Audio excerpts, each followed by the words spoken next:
नमस्कार दोस्तों, स्वागत है आपका हमारे इस द हिंदू और दैनिक जागरण के न्यूज़ एडिटोरियल के अंदर। ठीक है, आज 19 नवंबर है। चलिए शुरू करते हैं। साथ ही साथ अगर आप चैनल पर नए हैं तो चैनल को सब्सक्राइब कर लीजिए। अगर आप ये पीडीएफ डाउनलोड करना चाहते हैं तो हमारे टेलीग्राम ग्रुप को ज्वाइन कर सकते हैं, जिसका लिंक डिस्क्रिप्शन बॉक्स में दिया गया है। ठीक है, तो चलिए शुरू करते हैं। जो सबसे पहला जो हमारा आर्टिकल है वह द हिंदू से संबंधित आर्टिकल है, जिसके अंदर कहा गया है जो हमारे जो राज्यपाल हैं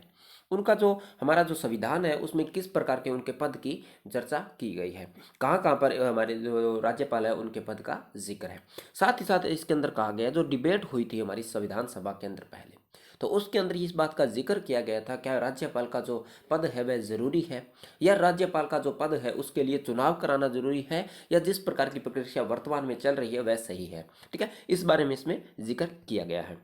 सबसे पहले आर्टिकल के अंदर जो आर्टिकल 153 आर्टिकल है, जो हमारा अनुच्छेद 153 है, उसके अंदर जिक्र किया गया जिसके अंदर प्रत्येक राज्य के लिए एक राज्यपाल होगा। इसके बारे में ये जिक्र की व्यवस्था की गई थी। साथ ही साथ जो अनुच्छेद 154 के आधार पर राज्य की जो कार्यकारी शक्तियाँ होती है वह किनके राज्यपाल के द्वारा यानी राज्यपाल के नाम पर की जाती है, या उनके नाम पर या उनके द्वारा किसी अधिकारी नियुक्त किया जाता है, उनके नाम पर ये सारी की सारी शक्तियों का प्रयोग किया जाता है। यानी जो राज्य के अंदर जो कानून बनते हैं उस कानून पर जो अंतिम हस्ताक्षर होते हैं वे किसके होते हैं, राज्यपाल के होते हैं, जैसा कि केंद्र के अंदर राष्ट्रपति का होता है। ठीक है, आगे कहता है हालांकि अनुच्छेद 154 ए के अंदर राज्यपाल को किसी भी अन्य प्राधिकार को मौजूदा कानून द्वारा प्रदत्त किसी भी कार्य का प्रयोग कर से रोकता है। यानी कुछ ऐसे कार्य भी होते हैं जिसके लिए अनुच्छेद जो कार्य हैं जो राज्यपाल उन कार्य को राज्य सरकार को देखता है भी वह संवैधानिक तौर पर कार्य कर रही है या नहीं कर रही है, तो भी वह कुछ ऐसे कार्यों को कार्य करने के लिए भी उसको क्या करता है, रोकता है। ठीक है, अगला कहता है अनुच्छेद जो 163 है के तहत राज्यपाल को सहायता और सलाह देने के लिए जो मुख्यमंत्री की अध्यक्षता में एक मंत्री परिषद का गठन किया जाता है। वह किसके लिए होता है, राज्यपाल की कार्य के लिए सलाह देने के लिए होता है, जिसका प्रमुख कौन होता है, मुख्यमंत्री होता है, जिसको हम आमतौर पर चीफ मिनिस्टर कहते हैं। ठीक है, साथ ही साथ जो संविधान राज्यपाल को अपने विवेकानुसार कार्य करने की भी अनुमति प्रदान करवाता है, क्योंकि संविधान के अंदर कुछ कार्य ऐसे भी हैं जो यानी जो हमारे राज्यपाल है वह अपने विवेक के आधार पर कार्य करते हैं। जैसे जैसे मुख्यमंत्री किसी भी दल को अगर पूर्ण बहुमत नहीं मिलता है तो मुख्यमंत्री क्या करता है, वो राज्यपाल क्या करते हैं, वह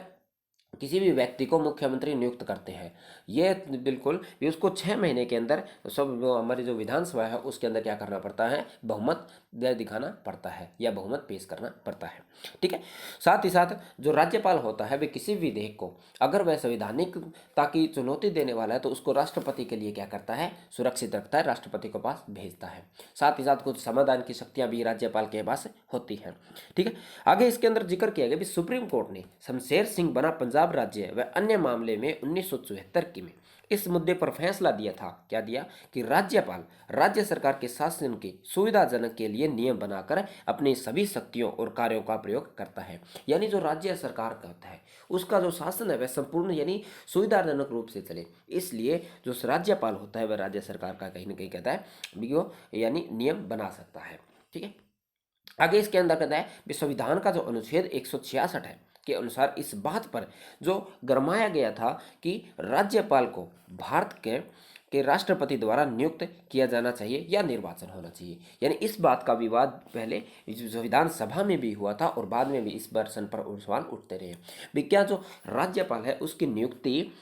किसके द्वारा, राष्ट्रपति द्वारा की जाए या निर्वाचित किया जाए, जिस प्रकार से मुख्यमंत्री के निर्वाचन होते हैं। मगर अगर हम इस प्रकार से देखें अगर दोनों ही शक्तियां निर्वाचित के आधार पर होती है तो कहीं न कहीं शक्तियों का क्या होगा, टकराव होगा। और साथ ही साथ जो हमारी जो एक मूल भावना है कहीं न कहीं जो हमने प्रांत को एक प्रशासनिक तौर पर बांटा है तो वो भी हमारी मूल भावना भी क्या होती है, इससे प्रभावित होती है। ठीक है, कि यानी ये भी हो सकता है भी आने वाले भविष्य में जो राज्य है वह स्वतंत्र होने की मांग भी कर सकता है। ठीक है, तो इसलिए जो राज्यपाल का निर्वाचित न होकर राष्ट्रपति द्वारा चयनित करना ही सही है।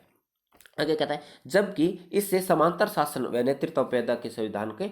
यही बात इसके अंदर दोबारा कही गई है। आगे क्या कहता है, यह प्रश्न समय समय पर उठता है भी राज्यपाल के पद को समाप्त किया जाना चाहिए। ये बात सही नहीं है, क्योंकि अगर राज्यपाल के लिए और भी काफ़ी महत्वपूर्ण कार्य होते हैं, जैसे हमने देखा है भी समाधान का होता है, अगर कोई कानून संविधान को चुनौती देने वाला है तो वह राष्ट्रपति के लिए सुरक्षित रखता है, ठीक है। साथ ही साथ जो धन विधेयक होता है उसको भी वह क्या कहता है, पूर्व अनुमति देता है। तो इस प्रकार के कार्य, इसलिए राज्यपाल का पद को पूर्णतः समाप्त करना ये भी बात कहने उचित नहीं है। साथ ही साथ प्रश्न उठता है भी राज्यपाल के कार्यकाल की स्वतंत्रता होनी चाहिए। भी जो राज्यपाल का जो कार्यकाल है उसकी स्वतंत्रता होनी चाहिए। अगर उसके कार्यकाल की स्वतंत्रता होती है तो वह अपना कार्य निष्पक्ष रूप से और स्वतंत्रता से कर सकता है। और साथ ही साथ जो पद मुक्ति की उचित प्रक्रिया होनी चाहिए, यानी ऐसा नहीं है भी उसका जो पद है वह एक सूचना से ही या एक आदेश से ही रद्द किया जा सकते हैं, जबकि उसकी पद मुक्ति के लिए एक उचित प्रक्रिया होनी चाहिए, ताकि उसके जो पद की जो कार्यकाल है वह एक प्रकार से क्या हो, स्वतंत्र हो, ठीक है। आगे कहता है राज्यपाल की योग्यता की शर्तों को बढ़ाया जा सकता है। योग्यता मतलब जैसा कि हम देखते हैं राज्यपाल की केवल और केवल दो ही योग्यता दी गई है। एक तो कौन सा, उसकी न्यूनतम आयु कितनी होनी चाहिए, 35 वर्ष होनी चाहिए, और दूसरा वह भारत का क्या होना चाहिए, नागरिक होना चाहिए, ठीक है। ये दो ही शर्त अभी तक निर्धारित की गई है। अगर इन शर्तों को बढ़ा दिया जाए, कुछ और शर्तें इसके अंदर ऐड कर दी जाए, तो शायद ये हो सकता है भी एक निष्पक्ष व्यक्ति का चुनाव किया जा सके, ठीक है। अगला कहता है भी राज्यपाल की नियुक्ति के लिए एक संवैधानिक संस्था का भी विकास किया जा सकता है, क्योंकि अगर एक संवैधानिक संस्था होगी जिसके अंदर प्रधानमंत्री हो, गृह मंत्री हो, यानी जो हमारे साथ ही साथ जो विपक्ष के नेता हों, लोकसभा के अध्यक्ष हों, इस प्रकार के कुछ न्यायिक यानी जो मुख्य न्यायाधीश हो, तो इस प्रकार के एक संस्था बनाई जाए जो राज्यपाल की क्या करे, नियुक्ति करे। जिससे क्या होगा, जो राज्यपाल होगा वह किसी एक दल से संबंधित न होकर के कहीं ना कहीं एक सार्वभौमिक सोच वाला व्यक्ति बन सकता है, ठीक है। तो इसी आर्टिकल के अंदर ये सभी बातों का क्या किया गया, जिक्र किया गया है, ठीक है। अगला जो एक आर्टिकल है ये भी हमारा द हिंदू से संबंधित आर्टिकल है, जिसके अंदर कहा भी जो हमारी जो एयरफोर्स है, यानी हमारी जो वायुसेना है, उसको कहीं ना कहीं हमें क्या करना है, अभी न्यू डेक्रोन यानी जो नए सिद्धांत की ओर जाने की आवश्यकता है। यानी जो हमारा जो वर्तमान का जो वायुसेना का जो सिद्धांत है वह लगभग 2012 पर आधारित है, जो कि आज वर्तमान समय की अगर हम बात करें तो वह काफ़ी क्या हो गया, इसके अंदर परिवर्तन हो चुका है, ठीक है। तो इस हिसाब से हमें क्या करना चाहिए, एक नई नीति और नए सिद्धांतों की ओर यानी अग्रसर होना चाहिए। इसी के ऊपर ये आर्टिकल लिखा गया है। और साथ ही साथ जो हमारा जो आत्मनिर्भर भारत है उसके लिए एयरफोर्स के अंदर जो जरूरी बदलाव करने की भी क्या है, आवश्यकता है, ठीक है। कहता क्या है भी वायुसेना का सिद्धांत जो कि 2012 पर क्या है, आधारित है, जिसकी समीक्षा की जाए और भारतीय वायुसेना शक्ति यानी शक्ति के भविष्य के विकास और अनुप्रयोग को निर्देशित करने के लिए इसे सार्वजनिक भी किया जाना चाहिए। यानी जो सिद्धांत है उसको सार्वजनिक किया जाना चाहिए, यानी प्रत्येक व्यक्ति की इसके अंदर क्या ली जानी चाहिए, सलाह ली जानी चाहिए भी हमारी जो वर्तमान की जो स्थिति यानी जो वायुसेना का जो सिद्धांत है या वह किस प्रकार की होनी चाहिए, ठीक है। आगे कहते हैं जो सिद्धांत है, जो हमारे जो सिद्धांत है वह लगभग प्रौद्योगिकी को संचालित करना चाहिए, यानी जो नई नई जो हमारी तकनीक है उसको भी क्या करना चाहिए, संचालित करना चाहिए। और चल रही प्रगति को भी देखते हुए जो हमारी जो एयरफोर्स है उसके सिद्धांतों के मध्य में शताब्दी की चुनौतियों को भी सामना करने के लिए हमें उनको बनाना चाहिए। और साथ ही साथ जो कुछ निम्नलिखित कारण है उनको भी हमें स्पष्ट करना चाहिए। साथ जो हमारी जो वायुसेना है उसको भारतीय जो उसकी जो भूमिका को और जो मिशनों को पुनर्वलोकन करना चाहिए, यानी किस प्रकार की वायुसेना की जो भूमिका होनी चाहिए उसको भी क्या करना चाहिए, हमें पूर्वावलोकन या मूल्यांकन उसका करना चाहिए। साथ ही साथ क्योंकि भविष्य में संघर्षों को अंतरिक्ष तकनीकी को भी इसको केंद्रित करना चाहिए, यानी जो वायुसेना का कार्य केवल और केवल हमारा सुरक्षा से संबंधित नहीं होना चाहिए, हमें इसके लिए अंतरिक्ष की सुरक्षा है, यानी वर्तमान जो तकनीक है जो अंतरिक्ष आधारित सुरक्षा भी बढ़ती चली जा रही है उस पर भी ध्यान केंद्रित हमें करना चाहिए, ठीक है। अगला कहता है वायुसेना केवल लड़ाकू विमानों तक ही सीमित न रहकर हवाई ईंधन भरने वाले, यानी जिस प्रकार से हम कहते हैं भी हवा में ईंधन भरने वाली तकनीक का भी हमें क्या करना चाहिए, विकास करना चाहिए। हवाई चेतावनी देने वाली व नियंत्रण प्रणाली भी होनी चाहिए, यानी हवा के अंदर जिस प्रकार के जो हमें रेडार बनाए जाते हैं उनका भी हम वायुसेना को क्या करना चाहिए, जो उन्नत रूप से विकास करना चाहिए। साथ ही साथ जो परिवहन और हेलीकॉप्टर व बेड़े, रेडार, संचार प्रणाली इत्यादि जैसे लड़ाकू समर्थनकारी संचालनकारी महत्वपूर्ण भी है। साथ ही साथ हमें जो हमारे जो हेलीकॉप्टर्स हैं, नए नए रेडार है, जो हमारी संचार जो इन्फॉर्मेशन प्रणालीज हैं उनको भी हमें क्या करना चाहिए, आधुनिकीकरण करना चाहिए। इसलिए भारत को आत्मनिर्भर भारत की ओर अग्रसर होने के लिए भी वायुसेना सिद्धांतों को परिवर्तन करने की क्या है, हमें आवश्यकता है, ठीक है। साथ ही इस आर्टिकल के अंदर एक आर्टिकल के अंदर एक जिक्र किया गया, इसके अंदर एक अमेरिका का एग्जाम्पल लिया गया है, जिसके अंदर कहा गया भी एक समय ऐसा था जब अमेरिका था वह यूएसएसआर यानी जो हमारा जो रूस है उसकी तुलना में क्या था, काफ़ी कमज़ोर था। मगर एक समय के बाद यूएस ने यानी अमेरिका ने अपनी जो मिलिट्री है उसके अनुसंधान पर और रिसर्च पर इतना अधिक बल दिया, जिससे क्या है कि अभी वर्तमान समय में आज जो मिलिट्री है अमेरिका की वह काफ़ी यानी सक्षम मिलिट्री है, तकनीकी के रूप से काफ़ी कुशल यानी सेना है वहाँ की, ठीक है, जैसे जो यूएसएसआर की तुलना में, ठीक है। तो ये एक इसके अंदर एक क्या लिए एग्जाम्पल लिया गया है, ठीक है। तो चलिए नेक्स्ट आर्टिकल, अगला आर्टिकल है वह हमारा किससे, दैनिक जागरण से संबंधित है, जिसमें कहा गया भी वक्त की ज़रूरत है रुपए में व्यापार करना। जिस प्रकार से हमने पहले देखा है भी यानी हमारा जो वर्तमान के अंदर जो अमेरिका का जो फेडरल रिजर्व बैंक है उसने क्या किया, जो हमारे अपनी ब्याज दरें बढ़ा दी है, जिसके कारण क्या हुआ, जो डॉलर है उसका जो पलायन है वह अमेरिकी अर्थव्यवस्था की ओर बढ़ता चला जा रहा है, जिसकी वजह से हम कह सकते हैं जो भारत है उसको अन्य देशों के साथ रुपए के अंदर व्यापार करना क्या होगा हमारे लिए सुगम हो सकता है, ठीक है। इसी के अंदर इस आर्टिकल के अंदर सारी के सारा इसके अंदर जिक्र किया गया है, जिसमें क्या अभी हाल ही में जारी अंतर्राष्ट्रीय मुद्रा कोष ने अपनी रिपोर्ट में कहा है कि विश्व की अर्थव्यवस्था मंदी की ओर बढ़ रही है, ठीक है, यानी जो विश्व की अर्थव्यवस्था है वह मंदी की ओर, किस प्रकार के, जैसे फेडरल रिजर्व बैंक ने ब्याज दरें इसी प्रकार से बढ़ाई है क्योंकि वहाँ पर मंदी क्या है, बढ़ती चली जा रही है, यानी लोगों के पास जो धन है वह काफ़ी अधिक मात्रा के अंदर है, ठीक है। आगे कहता है भी डॉलर के निरंतर मजबूत होने से महत्वपूर्ण मुद्राएं वह क्या है कमजोर होती जा रही हैं, यानी जैसे जैसे डॉलर मजबूत होता है उसकी तुलना में जो वैश्विक तौर की जो मुद्राएं हैं, जिसके अंदर जैसे भारत का रुपया है, जैसे टका है, ठीक है, या फिर रियाल है, ठीक है, और अन्य जो मुद्रा है वह क्या फिर डॉलर की तुलना में क्या हो रही है, कमज़ोर होती जा रही है, जबकि जो वैश्विक बाजार है वह कहीं कहीं डॉलर से यानी डॉलर पर निर्भर है, यानी जो कोई भी हमें वैश्विक तौर पर अगर व्यापार करना है तो हमें डॉलर खरीदना पड़ता है, तो जिससे क्या होता है हमें यानी डॉलर खरीदना और हमारे लिए क्या हो जाता है, महंगा हो जाता है, या फिर क्या करते हैं हम, हमारा जो विदेशी मुद्रा भंडार होते हैं उससे डॉलर की क्या करते हैं, निकासी करते हैं, जिसकी वजह से हमारा जो विदेशी मुद्रा भंडार है वह क्या होता है, कमज़ोर होता चला जा रहा है। तो ऐसी स्थिति में हमें क्या करना होगा भी, जो अन्य देश है उनके साथ हमें डॉलर में व्यापार की तुलना में कुछ ऐसे समझौते करने होंगे जिनकी वजह से हम उनके साथ क्या कर पाएँ, डॉलर की तुलना में केवल रुपए में या फिर जो घरेलू करेंसियाँ होती हैं उनमें व्यापार उनके साथ हम कर पाए, ठीक है। जैसे ही हमें हाल ही के अंदर रूस के साथ ईरान के साथ ऐसे समझौते किए थे, जिससे हम कह सकते हैं भी उनकी जो घरेलू मुद्रा थी उनके मध्य में हम क्या करके व्यापार कर सकते थे, ठीक है। यही चीज़ इस आर्टिकल के अंदर सारी की सारी डिस्कस की गई है, क्योंकि हम भारत की देखते हैं, भारत क्या है भी एक निर्यातक आयातक के लिए व्यापार कर सके, यानी भारत क्या क्या है भी विश्व से आयात अधिक मात्रा में करता है, जबकि निर्यात क्या करता है, कम मात्रा में करता है। अगर हम आयात ज़्यादा करते हैं तो इसलिए हमें क्या करना पड़ेगा भी, डॉलर की आवश्यकता अधिक मात्रा में होगी। आगे इसके अंदर एक एग्जाम्पल भी दिया गया है, जिसके अंदर बताया गया भी भारत ने 2022 के दौरान जो कुल निर्यात था वह किया था 229 पॉइंट कितना, 229.059, ठीक है, 0.5% करोड़ यानी कि सॉरी जो करोड़ अरब करोड़ का क्या किया था, निर्यात किया था, जबकि जो हमने आयात किया था वह लगभग गया था 378.53 अरब डॉलर का क्या किया था, आयात किया था। तो हम देखते हैं भी कितना अधिक मात्रा में हम निर्यात की तुलना में आयात करते हैं, तो आयात करते हैं तो हमें कहीं ना कहीं से डॉलर की क्या करना पड़ेगा, व्यवस्था करनी पड़ेगी। वह व्यवस्था क्या हो सकती है, या तो विदेशी निवेशक हमारी ओर आकर्षित हो, या फिर आरबीआई क्या करे,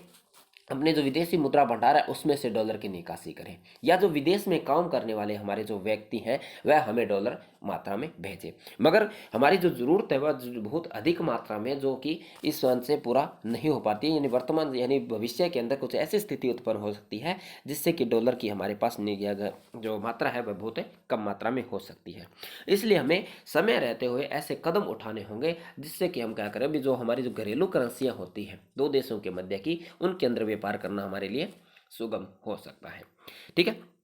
बाकी आगे इसके अंदर वही एग्जाम्पल लिए गए हैं, ठीक है, जैसे फेडरल रिजर्व का एग्जाम्पल लिया गया है, साथ ही साथ विदेशी मुद्रा भंडार का एग्जाम्पल लिया गया है, फिर इसके अंदर रूस और ईरान का एग्जाम्पल इसके अंदर लिया गया भी, किस प्रकार से हमने उनके साथ समझौता किया है, ठीक है। आगे अनेक जो देश है जो कहीं न कहीं जो आर्थिक संकट है, अनेक देश हैं, जैसे इसमें दे रखा है श्रीलंका है, मालदीव है, या जो दक्षिण पूर्व एशियाई देश हैं, अफ्रीका है, लैटिन अमेरिका के देश है, वह भी क्या करते हैं, इस बात पर सहमति व्यक्त की है भी हम जो हमारी जो घरेलू मुद्राएं हैं उनमें व्यापार करना क्या करेंगे, करेंगे, पसंद करेंगे। ठीक है, साथ ही साथ जो इसके अंदर एक आगे जो कुछ अर्थशास्त्री हैं उन्होंने एक सवाल उठाया, इसके अंदर कहा है भी जो इस प्रकार का जो निर्णय है वह केवल हमारे लिए तभी फायदेमंद हो सकता है जब हम क्या करें, किसी से आयात अधिक मात्रा में करते हैं और निर्यात कम मात्रा में करते हैं, या फिर यानी उन देशों पर सफल होगी जो कि आयात और निर्यात में लगभग क्या हो, बराबर हो। ठीक है, यानी जितना पैसे से हम क्या करते हैं, आयात करते हैं, उतना ही पैसा हम क्या कर लें, निर्यात कर लेते हैं। तो कहीं ना कहीं हमारा जो विदेशी मुद्रा भंडार है वह क्या हो जाएगा,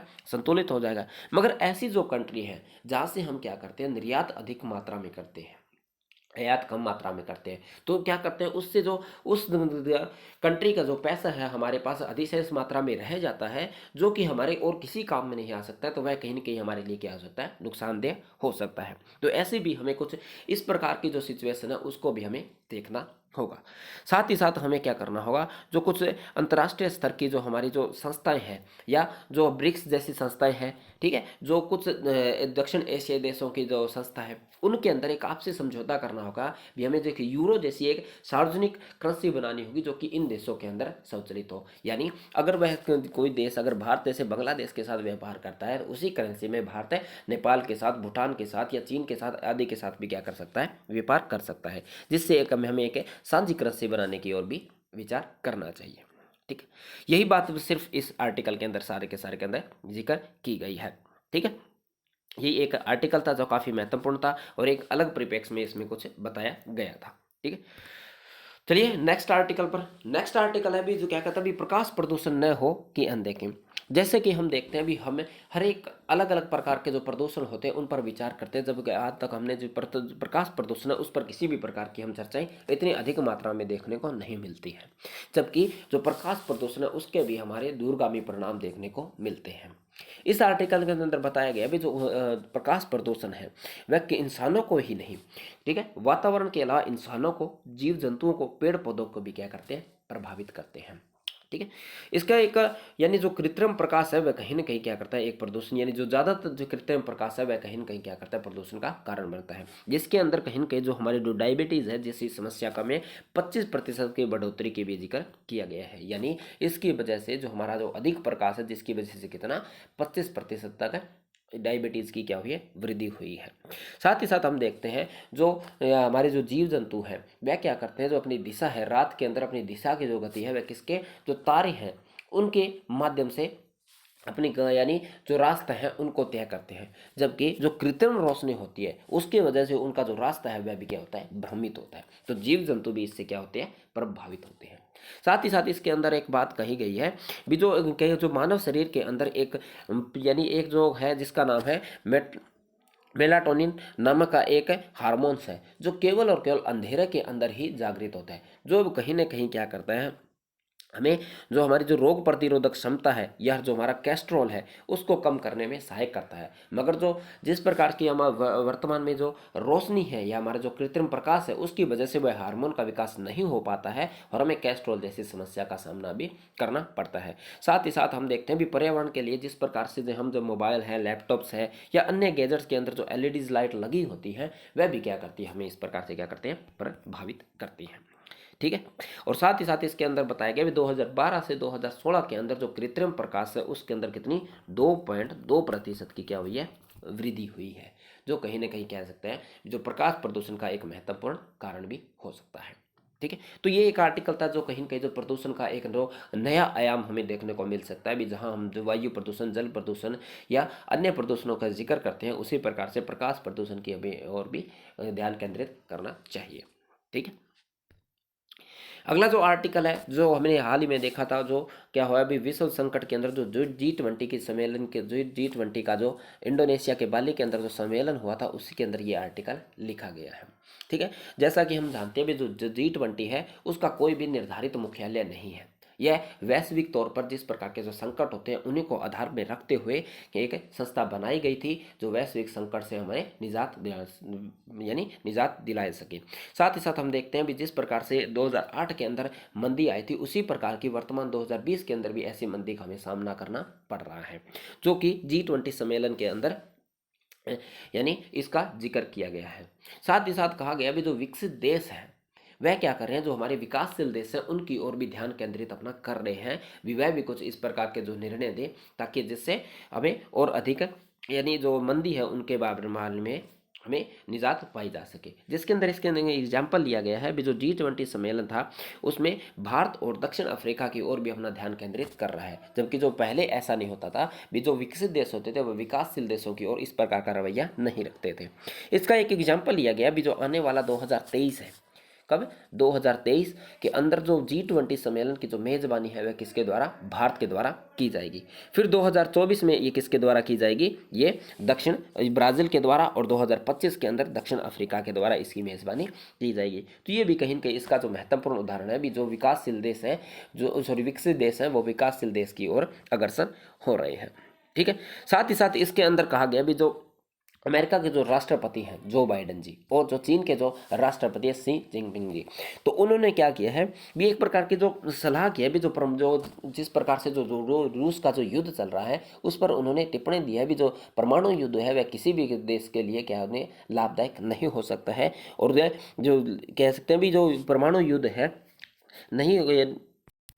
भी परमाणु हथियार से कोई भी देश युद्ध नहीं जीत सकता। इस बारे में दोनों ही देशों ने टिप्पणी की है। जैसा कि हम देखते हैं भी जो चीन है वह किसी भी प्रकार के जो टिप्पणी से क्या करता है, परहेज करता है या बचता है, कोई स्पष्ट टिप्पणी नहीं देता है। मगर इस बार जो चीन ने जिस प्रकार की जो स्पष्ट टिप्पणी दी है वह कहीं ना कहीं कहा है भी जो सार्वभौमिक विकास की ओर ये टिप्पणी दी है। साथ ही साथ G20 सम्मेलन के अंदर जो धारणीय विकास की भी बात की गई है। ठीक है, इसके अंदर कहा भी जो कोविड-19 महामारी से अग्रसर रह चुके देश अब युद्ध जनित ऊर्जा समस्या का सामना कर रहे हैं। जो पहले क्या था, जो कोविड-19 के कारण प्रभावित जो देश थे, अब वर्तमान समय में वह युद्धग्रस्त के कारण प्रभावित हो रहे हैं, जो कि मानवता को क्या कर रहे हैं, बहुत अधिक मात्रा में प्रभावित कर रहा है। आर्थिक मंदी की आकांक्षा को समाप्त किया जा सकता है, यानी ये जिससे क्या होता है भी हमें धारणीय विकास करना चाहिए, जिससे हम क्या कर सकते हैं तो हमारी जो आकस्मिक मंदी है उसको समाप्त की जा सकती है। और ये जिक्र जो इंडोनेशिया के बाली के अंदर जो अध्यक्षता के अंदर जो सम्मेलन हुआ था उसके अंदर इस बात का क्या किया गया, जिक्र किया गया है। ठीक है, साथ ही साथ जो G20 देशों ने जो ग्लोबल जो crisis response group and food and crisis के जो एनर्जी थे उसके भी बात इसके अंदर कहा गया है भी जो ये स्थिति है वह ये कहीं न कहीं युद्ध की स्थिति नहीं है। ठीक है, साथ ही साथ जो कहीं न कहीं जो लोगों को इस स्थिति को देखते हुए सक्रिय भूमिका निभाने का भी उन्होंने क्या किया, आह्वान किया है। ठीक है, साथ ही साथ इसके अंदर कहा गया है जो G20 वाली समिट में इस बात का उल्लेख किया गया है कि देश का कोविड-19 महामारी व युद्ध प्रकृति आपदाओं से प्रभावित संबंधित सुभेगित वर्गों की पहचान करने व उन्हें महिला व बच्चों को पहचान करते हुए में सुदृढ़ विकास की ओर अग्रसर होना चाहिए। ठीक है, साथ ही साथ जो G20 विश्व के एक औपचारिक, ये हमने देख लिया भी किस प्रकार से एक औपचारिक संस्था थी जो कि कहीं ना कहीं जो महामारी या जो गरीबी या किस प्रकार के जो आर्थिक मंदी जैसी स्थितियाँ थी उससे निपटने के लिए इसका क्या किया गया था, विकास किया गया था। ठीक है, यही इस आर्टिकल के अंदर डिस्कशन किया गया है। ठीक, तो आज की वीडियो में इतना ही। अगर आपके लिए वीडियो हेल्पफुल होती है तो आप चैनल को सब्सक्राइब कर सकते हैं, साथ ही साथ वीडियो को शेयर भी कर सकते हैं। ठीक है, तो चलिए मिलते हैं नेक्स्ट वीडियो में।